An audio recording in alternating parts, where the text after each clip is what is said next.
Don't worry about what anyone else thinks of you on earth. Be concerned with your relationship with God. Ultimately, that's all that's going to matter.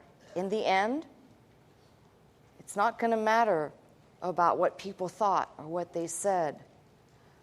There is a great lesson out of this book we call the Bible on that very thing, and strangely enough, I don't think it's taken seriously enough because it sits in a book that has often been discredited. It's been the source of much scrutiny. But I take you today to a message out of the book of Daniel. Now, Daniel has two main themes to it. One is the sovereignty of God. The other is the end times or eschatological prophecies that are woven into Daniel's book. Daniel was a young man of nobility taken captive by Nebuchadnezzar. And if you've read the book, you know, Nebuchadnezzar, king of Babylon. The Babylonians desired to remove all the vestiges of national and religious identity. So if you're reading through the book, hence the name change, Daniel is referred to as Belteshazzar, not to be confused with Belshazzar, which is the son of a king who is not present for a time. Daniel, as we know, was transported from his homeland to Babylonia in his youth. We know the timeline, if you read interwoven in the histories, that the Battle of Carchemish, which is about 605 BC. And he was, as I said, a young man then, and we know that probably the span of his life is, although there's no particular specific age reference, we can kind of chronicle a little bit based on the reigns of the kings referenced within his own book, that he might have lived anywhere in the bracket, the time frame from 80 to 100 years old, based on the reigns of the kings that are woven into this book. What I would tell you, I don't want to give you the history. I mean, I like to just kind of give an overview to those people who are not that familiar. I don't assume, I'm trying to not assume, as we have many new listeners and many new people coming to the ministry, that everybody is well-versed on historical perspectives and places and things. It's really an error on my part to make certain assumptions like that when there's so many people who are constantly coming and listening. It puts them at a disadvantage because right off the bat they're trying to say, well, I don't know about this. She's talking as if I should know this. And we all started at a place at some point where we didn't know either. So the recap is for those people who might just be beginning. Some oddity about this book is it's written in two languages. Daniel 1:1 through 2:4, which I have here the approximate verse count, and 8:1 through 12:13 is approximately 157 verses written in Hebrew, and from Daniel 2:4 to 7:28, almost 200 verses are in Aramaic. Now, there have been lots of hypotheses as to why the book is split into two languages. I personally would like to believe that it's not some convoluted error. Aramaic was the lingua franca. It was the language of the day in Daniel's time. So if the bulk, 200 verses or so written in Aramaic, we might say that those were used for the general population of Gentiles or the world at large to be able to read, understand, and perhaps ascertain, if they could, the meaning. And the portions that are in Hebrew, maybe they were designed with some definitive target audience, those people who basically only spoke Hebrew. It's entirely plausible. No one has really come up with, in my opinion, a better explanation, so I'm going to stick with that one. And the other thing is when people argue about the authenticity of this book, and that's all I want to say because often this book is treated like a good little story that's made up or it's fantasy land. Well, if you're going to have Fantasyland, friends, you got to travel back at least to maybe we'll call it 200 BC all the way to 100 AD, somewhere in that realm, because we know that 8 manuscripts found in the cave at Qumran are really quite extant. When I say extant, they're not complete, but they're very, 8 of them really parallel the Hebrew Bible in such a way that if this is a fabricated book, it was made up 200 years BC. And I find that kind of very interesting, considering that you've got a lot of historical personages that we know that archaeologically speaking have been confirmed. So if you're going to talk about something made up, I think you should probably do a little bit of homework, archaeological and historical, although there are certain things that people argue don't line up. The bulk of the book is so well preserved, including what I just mentioned about these 2 different languages, that I really feel we would do well to take Daniel and not only take it as a historical book that has great relevance, but anyone who is interested in prophetical end-time events has to have absolutely some fabric of Daniel woven in, because it's in Daniel that many of the prophecies without Daniel, Revelation and Ezekiel, are going to be very hard to put together, as prophetic requires that you confirm within the book itself, not just speculation on what you think sounds good, which many people in Christendom do anyway, because they just like to sound like they sound good.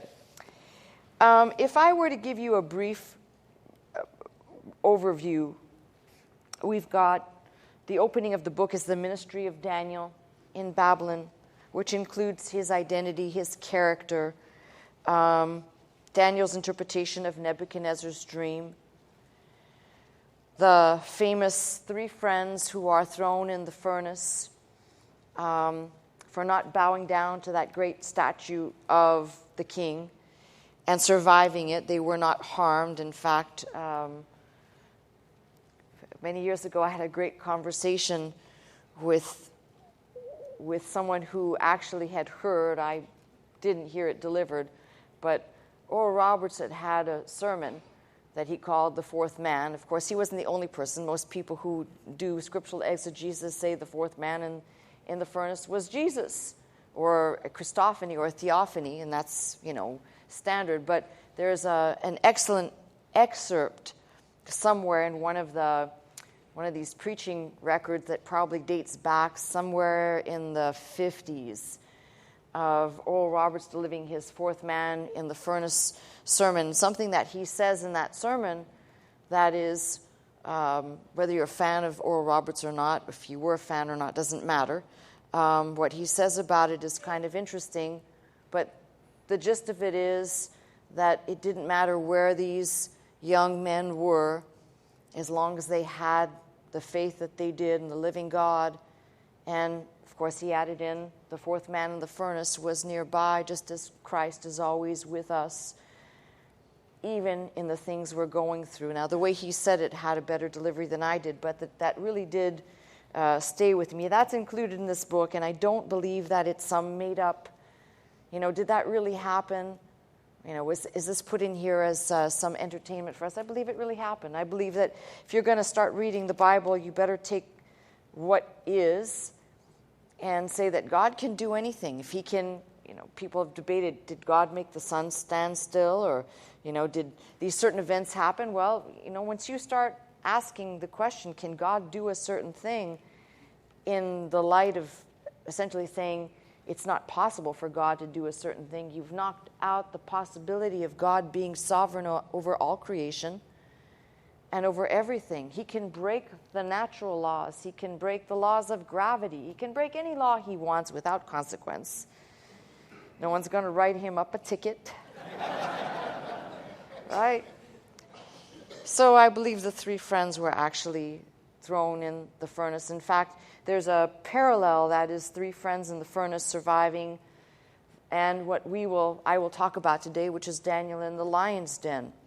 And both, I believe, they are actualities, and they also represent a picture of the remnant preserved of God. And they also have another meaning for us, which is faithing that God is able to take us through things, including the trials that we can't quite wrap our mind around. It doesn't make sense, but the Lord knows exactly, sometimes at his hand and sometimes not, but he's always there with us. In this book as well, the famous handwriting on the wall. And I could go on and give you highlights, but these are the main things regarding the person or the people surrounding Daniel, and not tipping into the prophecies and the end time events that are chronicled in here. A key to understanding Daniel's greatness would be in the 6th chapter. If you want to turn to the 6th chapter, we'll be in this book, in and around this book. The key to something that is said here in the 6th chapter, in the 3rd verse, it says, because an excellent spirit was in him, referring to Daniel. An excellent spirit was in him. And maybe that excellent spirit, don't go all Garth and the other guy on me. If you weren't around in the 80s or the 90s, never mind. But an excellent spirit, we might say admirable, but perhaps we might also say a spirit that excelled was in him. So when we talk about that, it's kind of interesting to kind of pick apart. People think what makes an individual great, and we're talking about in the things of God. And usually it begins with the spirit God places in us, not the spirit we possess on our own, because that's the natural man who's at enmity against the things of God. But when it says here an excellent spirit, whether that means the spirit that excelled in him, and then you start kind of putting what I'd call these pegs about Daniel. And the one thing that we can glean right off the bat is Daniel was a person of purpose. Right there in the beginning of the book, it talks about Daniel purposing. He purposed in his heart. If you're wanting to follow along, otherwise I'll just read it to you. Daniel 1:8, Daniel purposed in his heart that he would not defile himself with the portion of the king's meat, nor with wine which he drank. So let's talk about this first, because I'm going to set up the character of this individual, and then I'll jump to really what is the purpose of this message. But Daniel purposed in his heart is very important, because what it does for me is it tells me we're not talking about a young man who said, I won't partake because, but he was a man of purpose. So kind of just put that as I call a mental peg, as a man of purpose. In the things of God, if you don't have a purpose, you're going to have a problem. I'm not trying to be poetic. I'm not trying to be Keswicki today. That means everything that begins with a P, like some people like to do. Everything has a thing that you go down the list. I'm not trying that. I'm just simply telling you that without a purpose in God's economy, you are going to be just as good as a lost person. Now, let me define what I envision, or what I, based on the scripture, what I would say purpose. And in here, obviously, Daniel purposed in his heart he wouldn't defile himself with the portion of meat and drink. We must purpose in our hearts the things that are important to us concerning God. That's why I said pay no attention to what people think of you, your attire, your speech, whether you look like a brother or a sister. Forget about that. What does that look like? I've always said, would you be more satisfied if, speaking out of the mouth of a former Catholic, would someone be more satisfied if I was in an attire that had a more religious appeal to it? Would that make me more spiritual? Would that make me more, it might make me more respected in the eyes of the world. You know, you see a priest, and this is no disrespect to priests or nuns, but you see them in their garb, and it might change the way you think about, they just cut you off, what type of signal you're going to give them. As opposed to somebody just wearing a T-shirt. right? That's the way we are. So pay no attention to the onlooking audience. That, if you are so concerned about that, your concern is in the wrong place. Have a purpose in God's economy. And that means, for just a generic statement here, the purpose foremost should be that you grow in the knowledge of who He is, and in that way you are growing in the knowledge of His Word. That's imperative. The purpose for every single person that comes into a church. You see the stuff on TV, it's stomach turning. Why? Because there is no, hear the term, forgive me for using it, religious education. I don't care if you're a Jew, if you're a Muslim, I don't care what your faith is. Learn about what it is you supposedly stand for, and if you're going to stand by it, know what it is you're standing by. The purpose for coming into a church is to be educated in the things that pertain to God. And that's not man's machination and man's ideology. It all comes back to opening up the Word of God. And I've said time after time, there are people that come in and it's a novelty. They saw me on TV and it all looks great. Well, somebody's on TV. But they're not coming in many times for the right reasons. They're not coming in to learn. They're looking for something. So let's just begin with this. Just as Daniel purposed in his heart, every believer should have a purpose in their heart. That begins with knowing God's eternal Word, Christ, knowing that His Word is forever settled in heaven, and knowing that His Word must abide in you. These begin the foundation of purpose for every person who comes through the door of something called the church. And anything else, I'm not a fundamentalist, I'm not a perfectionist, there's no self-righteousness, or anything else is garbage. There isn't any other form of spiritual, religious education that one needs to define the purpose. We're not talking about Dr. Scott's taxonomy, although we could go there. I'm simply talking about looking at why. A life without purpose, I know a few people like that. They have no reason for being. This is the shame of our society, and it is a shame. We take people who have contributed into the workforce, for example. Their whole life, they get to a certain age and they're told they must retire, or they are forced into retirement. And then wake up for what? And that's why I said, and that's just in the secular. Imagine spiritually, if a person has no purpose spiritually. I exist, like there used to be a person here who thought that the whole ministry existed for him. You know who that is? Raised up. Dr. Scott was even raised up for him. Good Lord. Well, at least I'll give that guy credit, though. He did have a purpose. Albeit it was not aimed in the right place, but he had a purpose. And, if you can apply that in the secular realm, I just used the example of somebody who has no reason for getting up in the morning. Have a reason for getting up in the morning, as in the first thing I want to do is pray. The first thing I want to do is, there's something that I need to do in that purpose that pertains to God, that gives the rest of my life meaning. Otherwise, it's just motions until the motor gives out and there's no life left in you. What's the point? So purpose is important, and Daniel was a man of purpose. Now, it seems like in Daniel's case, his purpose was a simple one. He put it in his heart. He would not defile himself. We'll call it the dainties of the king, whatever was put out there. Now, many people have taken up Daniel's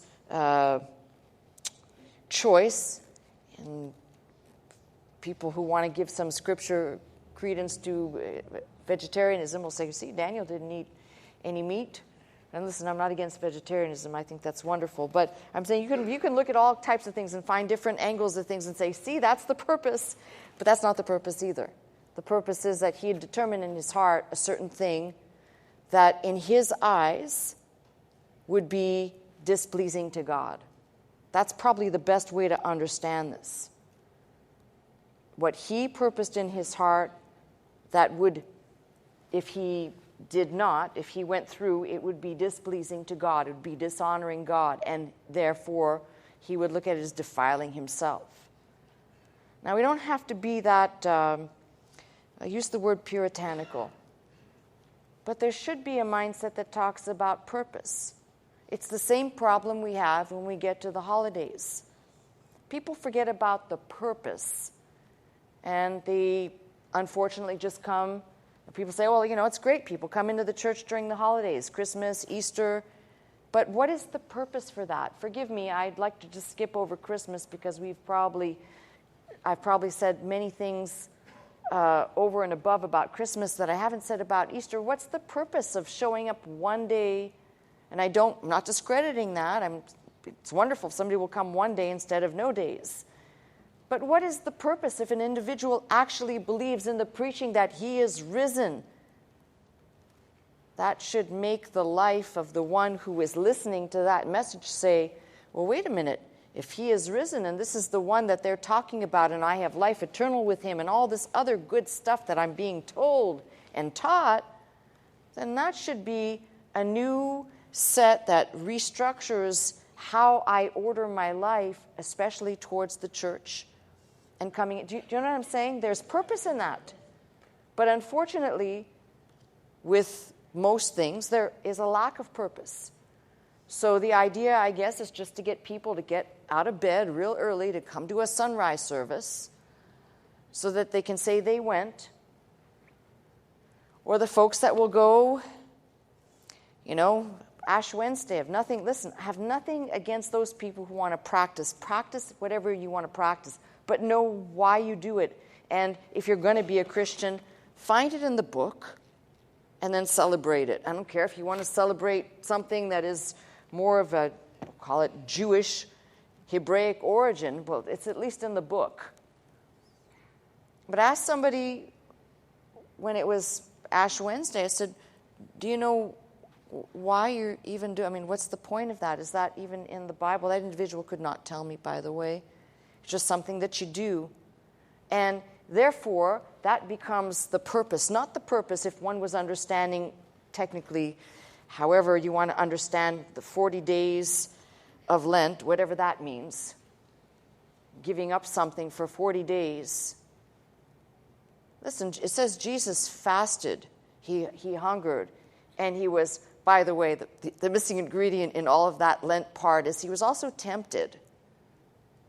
You ever hear anybody teach about that?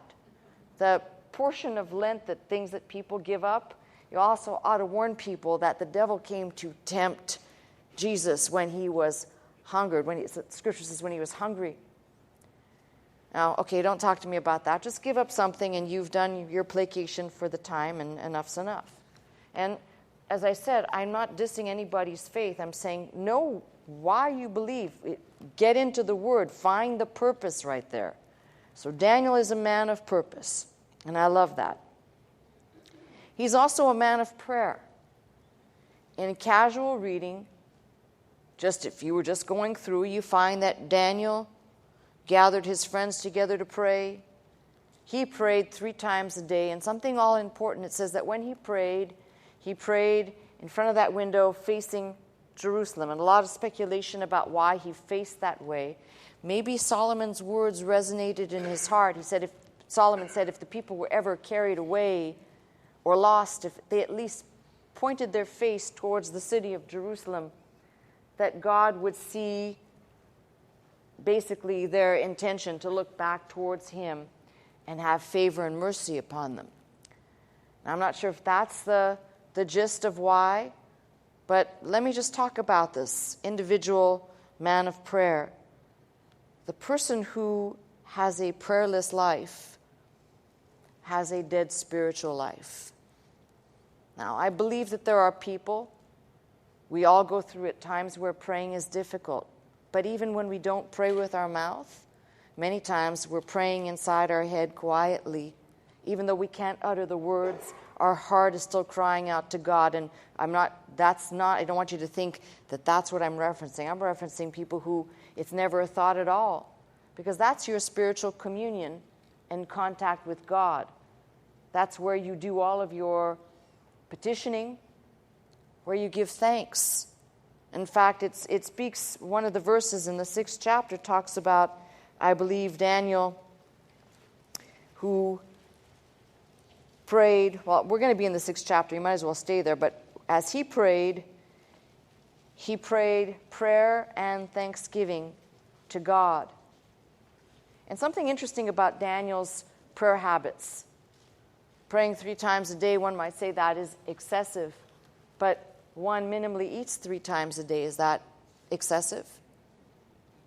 There's food for the belly, and there's also food for the soul. Now, people engage in legalism and say, well, if Daniel prayed 3 times, then we ought to pray 3 times. I don't think there's a prescribed time or times. I think the important thing is this is a man of prayer, and I believe probably the best thing that can be said is that he prayed, and I believe if you read through the book, you find that he prayed as though he was indeed in God's presence. He didn't pray as praying to God who is not present. He prayed to a God who was present and there. And I think that's super important. So, apart from having a purpose, once you define your purpose as a child of God, I'm not talking about ambition to be a music director or to be a preacher. I'm talking about purpose. That's you and God directly. And your purpose in life spiritually with Him. That's not vocation, that's not calling. Then having a prayer life is important, and cultivating a prayer life is important. You may say, well, this is the most simple talk that you could come up with. Yes, it's very simple, because I believe sometimes preachers, including yours truly, tend to complicate things that should just be left simple. You don't hear of Jesus speaking words to people unless the design was that they were not to understand. The words that he spoke most of the time were in simplicity, and their design was to reach the soul of the individual, not with complexities. And you really think Jesus stood and thought, how will this theologically be understood 20 years from now?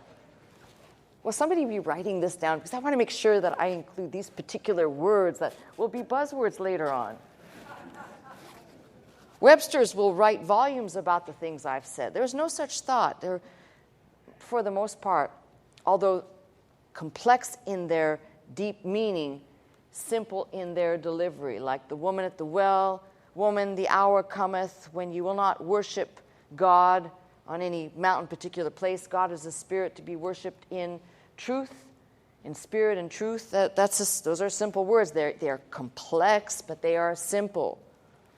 So I'm delivering something simple because I would like you to carry away something that could potentially, for some, I don't care how long you've been listening, change the way you look at what you feel. Perhaps you may have not even considered your spiritual purpose or your prayer life. We are taught, at least most of us are taught eventually at some point, that prayer is important. But there's a point where when you start looking at patterns in the Bible, you recognize, especially with Daniel, he was carried away into a strange land, and he could have very well just, adopted the ways of where he was. Just, I'm in a strange land, therefore I will do like these people do. But he kept the mindset, which, by the way, the Psalms are chock full of these indications that although somebody may be fallen away or fallen behind or not necessarily paying attention to the things of God, they are still looking in the right direction. The heart is still desiring. When people talk about, well, maybe so-and-so has committed the unpardonable sin, well, that happens when you'll know that's happened when you no longer desire. You have no desire whatsoever. The desire to read, to pray, to even take care of the things pertaining to the church of God, you have no more desire. It's out of you. It's quenched. Until then, you're in good company with a whole bunch of other people that are just kind of like making their way and sometimes off the path. But prayer is important. So you've got a good record of Daniel's prayer life in the book. And then you see Daniel as a man of power. And there's a reason why I chose these three things to highlight: purpose, prayer, and power. A man of power because we know absolutely he was the one to interpret Nebuchadnezzar's dream and eventually works his way, not as he worked his way up, but he is put into the most important ranks of a government official, overseeing much. And even in that position, he was not immune to the enemies and the evil that swirled around him. There's something very important about this. I don't care who you are. I don't care what position you hold. You are not immune. You'll never be immune. As much power as an individual has from either the temptations that come from the devil or the attacks of the enemies around you. And the minute you think that you're so important, that you're above all that, you are cooked.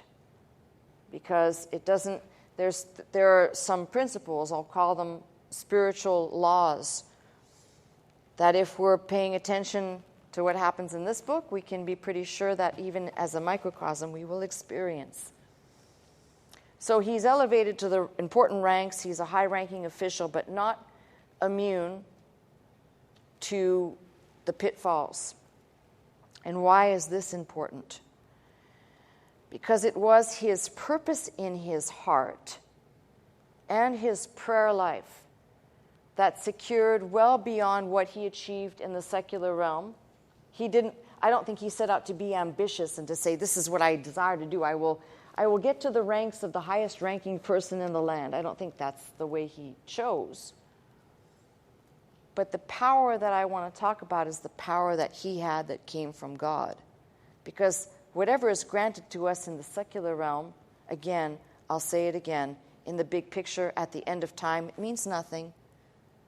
Somebody says, well, if you can climb the ladder in society, then people will listen to you. That's just a load of stuff. Because unfortunately, if you listen to the people who are high-ranking in society, they're talking all right, but they're not saying anything that matters. Their mouths are going. Same thing is true when you come into the church with testimonies. And I've said this before, and I'll keep saying it. It's nobody's business if you were a junkie, if you were homeless. And believe me, I've got a friend of mine who probably fits the bill of all the things that could possibly happen to you and then some. And glory to God. The problem with that is that becomes the impetus for people to start either trying to use that as the sympathy tool. You should have sympathy on me because I've been through so much. Well, listen, we've all been through a lot. The eyes are not on what we've been through unless the eyes are on who was with me when I went through it. Jesus was with me. My eyes are fixed on him. I give him the glory for bringing me through, for delivering me, for bringing me to this place, and for what he is yet to do for me, which I don't deserve. But if he never did another thing, I look back and say he brought me through. No credit is needed for me to tell you about my mess-ups or you to tell me about yours, because Romans 3:23 says, all have sinned. And I drew you a short version of Dr. Scott's the difference between the vilest sinner and the Pope. And if you put them side by side and omitted to say, and the distance from the top of their heads to the distance to the sun, would kind of give you an idea that it really doesn't matter about the best, goodest, mostest on the planet versus the worst and the trashiest and the whatever. God sees that distance I just described from the top of their heads, both of these, as no different. And in fact, I hate to tell you, at least the one who is the vilest, dirtiest, worst, or whatever, in his or her heart knows. We don't need to have somebody put on the garb of pretending to be. And the inside is just as dirty as the vilest one. What makes it a more egregious sin is to paint the outside as if, as Jesus called it, a whited sepulcher, like whitewashed. So when you think about these things, I went on this sidebar for a reason. We don't read about Daniel writing, I was carried away and I had a good life over there. I want you to feel sorry for me because I'm a child of captivity. Like those who wrote the psalm and said, how can we sing the Lord's song in a strange land? Well, here is a man who managed to pray in a strange land. It means no matter what your circumstance, there's no excuse. You know, it's great to say I have sympathy for somebody and I can relate or I have an idea. But you don't read any of that here. You read a man of purpose. He was brought here, I referenced Joseph last week. Like Joseph was in prison for a reason, Daniel was here for a reason. It wasn't just randomly. And this prayer life of his wasn't random either. And the power that he had, and now I'm no longer talking about the secular power, but the power that he had that could only come from God. And here's all of that is background to read the 6th chapter about something that I want you and I to leave here with today that is the core of my message. And that is how we as Christians, recognizing purpose, prayer, and power that comes from God, can survive, just like Daniel, in unfair circumstances, thrown into the lion's den. For what? 6th chapter. It pleased Darius to set over the kingdom 120 princes, which should be over the whole kingdom, and over these 3 presidents, of whom Daniel was first, that the princes might give accounts unto them and to the king, and the king should have no damage. Then this Daniel was preferred above the presidents and princes, preferred, by the way, because an excellent spirit was in him. And the king thought to set him over the whole realm. There's a man of power in the secular sense. Then the presidents and princes sought to find occasion against Daniel concerning the kingdom. But they could find none occasion nor fault, for as much as he was faithful, neither was there any error or fault found in him. I just stop right here to think about something which I could be the poster child for. You know, you're suddenly awakened to God's presence in your life and God's calling. You see and identify what the purpose is for your life. We're not talking about vocational purpose. We're talking about with God, the witness of God in your life. And suddenly, and I could take it from here, Daniel, I'm not like Daniel. I don't have the most excellent spirit that he had or the qualities that he had. But any individual who is willing to take a stand for the things of God, whether you are the vilest, like the thief on the cross, or whether you seem to be maybe like, note the difference between a person like maybe in the Chronicles. I mean, you could find many of these, but it doesn't matter. Throughout the book, you will always find people, no matter what they're standing, that once they take a stand for God, people will come against. They'll try to find fault. It was the same thing with Nehemiah and the people that came back, the Sanballats and the Tobias. You'll always have this occasion. And I will tell you straight up that it is the lot. It is simply the lot of those people who will take a stand to have people come against them. And unless you're ready for that, somebody asked me a couple of weeks ago, I wish I would have given this answer. They said they were considering potentially, going into the ministry. And I should have said, forget about the preparation, which only God can do in your life. You really need to stand back and count whether or not you are willing to stand when everybody turns against you, even if it means you end up standing by yourself. And here is a great chronicle. Here's a man, by the way, has a type. There could be no better type than Daniel, who is like Joseph, a type of Christ. Perfect in his purpose, in his prayer. His power is unmatched. Then said these men, verse 5, we shall not find any occasion against this Daniel, except we find it against him concerning the law of his God.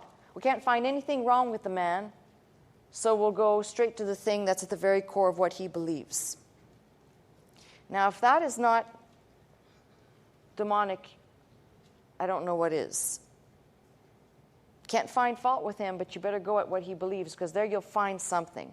Surely you'll find something. Then these presidents and princes assembled together to the king and said thus unto him, King Darius, live forever, and all the presidents of the kingdom, the governors and princes, the counselors and the captains have consulted together to establish a royal statute and to make a firm decree that whosoever shall ask a petition of any god or man for 30 days, save of thee, O king, he shall be cast into the den of lions. So you see, I got you. They knew Daniel's purpose. They also knew he was a man of prayer. That's why I highlighted these two things, because this is where people tend to just read this and make this into some cartoon caricature that Daniel's in the lion's den. But it took a conspiracy of people to understand, or at least analyze his pattern, his way of life, to recognize there's this one area they could get him in. Twisting a little bit and under false pretense, make a decree to the king that they knew darn well Daniel would not even go there. It wasn't going to happen. Now, O king, establish a decree, sign the writing, that it not be changed according to the law of the Medes and Persians, which altereth not. Wherefore King Darius signed the writing and the decree. Now when Daniel knew that the writing was signed, there's a most important thing. I wish I could highlight it in your Bibles. When Daniel knew that the writing was signed, he went into his house, his windows being open in his chamber toward Jerusalem. He kneeled upon his knees 3 times a day and prayed and gave thanks before his God as he did aforetime. In other words, nothing is going to change what I do. There's a passage in the Psalms that says, I will not fear what any man can do to me. I will not change my behavior before God for any individual on earth. I wish that there were more people that had a spirit like Daniel, who said, it doesn't matter what the world thinks of me. It doesn't matter about the decrees. It matters only how God looks on me this day in my decision. Will I lean towards compromise?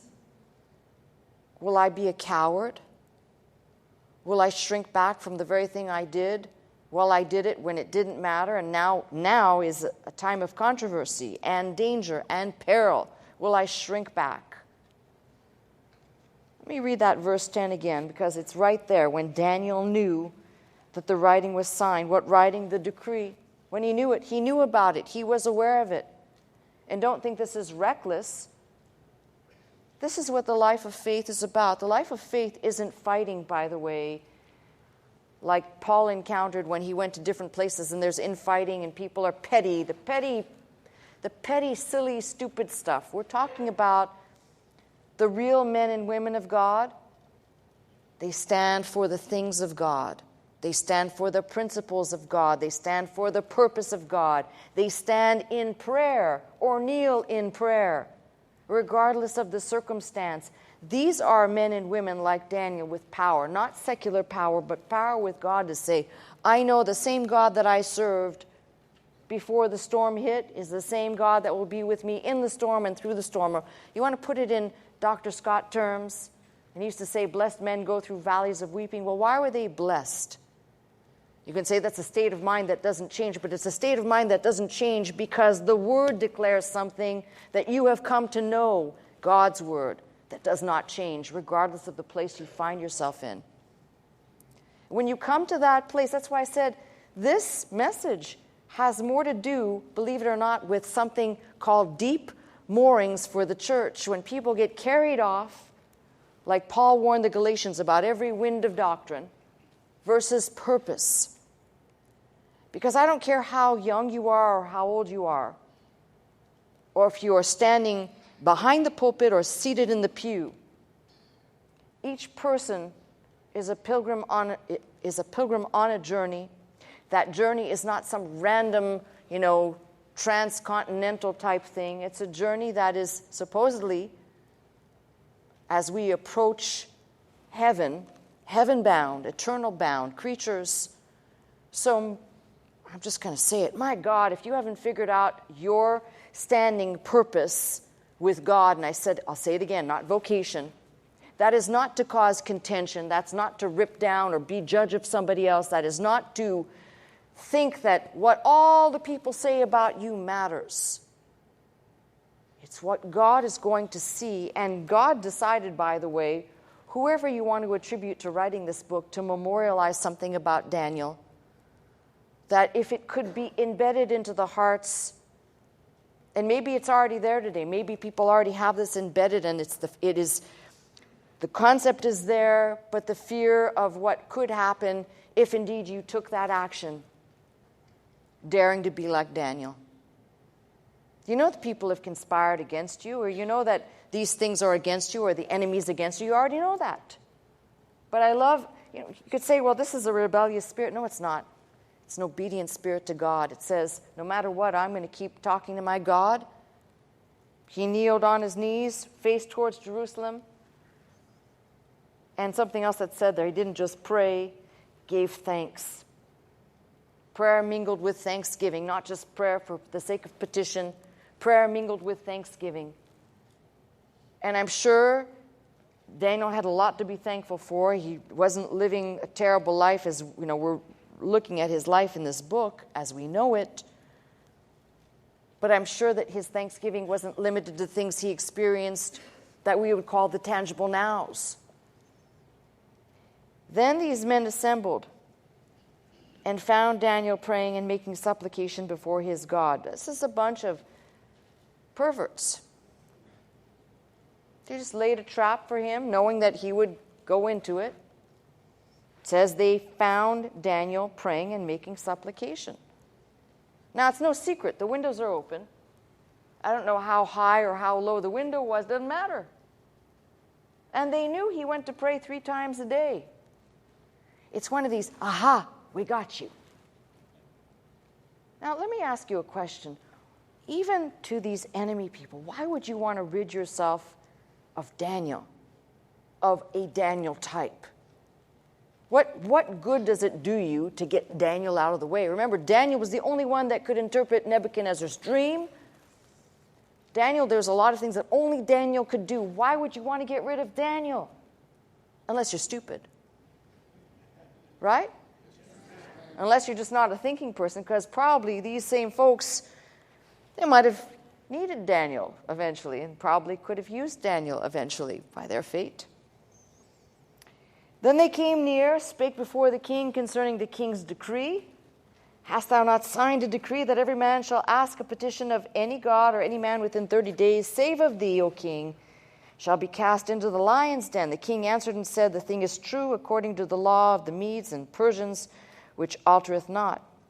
Then answered they and said before the king, that Daniel, which is of the children of the captivity of Judah, regardeth not thee, O king, nor the decree that thou hast signed, but maketh his petition 3 times a day.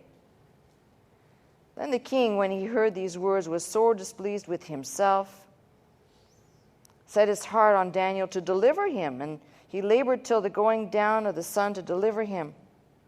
Then these men assembled unto the king, and said unto the king, now, O king, that the law of the Medes and Persians is, that no decree nor statute which the king establisheth may be changed.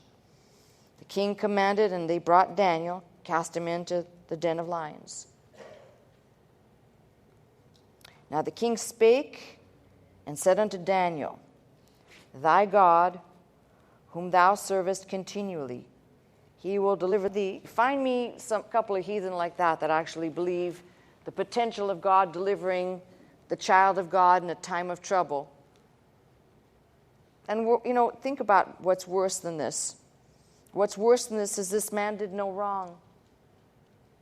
Can anybody tell me, and it's rhetorical, because he can't, what wrong this man did except be obedient to serve his God? That's all. That's his crime. And the stone was brought, laid upon the mouth of the den.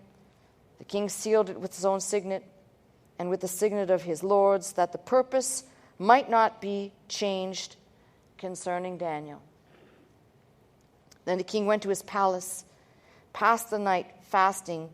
Neither were instruments of music brought before him, and his sleep went from him. It's kind of interesting that the king didn't sleep all night. Methinks Daniel slept quite peaceably even in the den. That's the power of God working because of prayer and purpose being understood. The king arose very early in the morning, went in haste into the den of lions. When he came to the den, he cried with a lamentable voice unto Daniel. And the king spake and said to Daniel, O Daniel, servant of the living God is thy God. The living God is thy God, whom thou servest continually, able to deliver thee from the lions. Big question right here, because if he answers, the answer is yes. Then said Daniel unto the king, O king, live forever. My God hath sent his angel, and hath shut the lion's mouth, that they have not hurt me. For as much as before him innocency was found in me, and also before thee, O king, have I done no hurt. I like this. The king was exceeding glad for him, commanded that they should take Daniel up out of the den. So Daniel was taken up out of the den, and no manner of hurt was found upon him, because he believed, or he amened, in his God. And the king commanded, and they brought those men which had accused Daniel, cast them into the den of lions, them, their children, and their wives. And the lions had the mastery of them. In other words, they had a buffet. Break all their bones in pieces over ever they came at the bottom of the den. I'm going to go back to that in a second. Then King Darius wrote unto all people, nations, and languages that dwell on the earth, peace be multiplied unto you. I make a decree that in every dominion of my kingdom men tremble and fear before the God of Daniel. For he is the living God, steadfast forever, and his kingdom that which shall not be destroyed, and his dominion shall be even unto the end. He delivereth and rescueth, and he worketh signs and wonders in heaven and in earth, who hath delivered Daniel from the power of the lions. So Daniel prospered in the reign of Darius and in the reign of Cyrus the Persian. Now, let me just say one thing, because this is a true thing that's brought into the New Testament. And unfortunately, I don't think people believe this. Be careful about what you do. Like judging. I know people like to toss that around, but I say to you, be careful what you do. It's just like judging. With the measure that you judge, you shall be judged. Be careful what you plan on the people around you that other people might see as children of God. Be careful, because the very designs that you imagine to happen or befall to that individual may actually come upon you. This wonderful passage tells me one thing.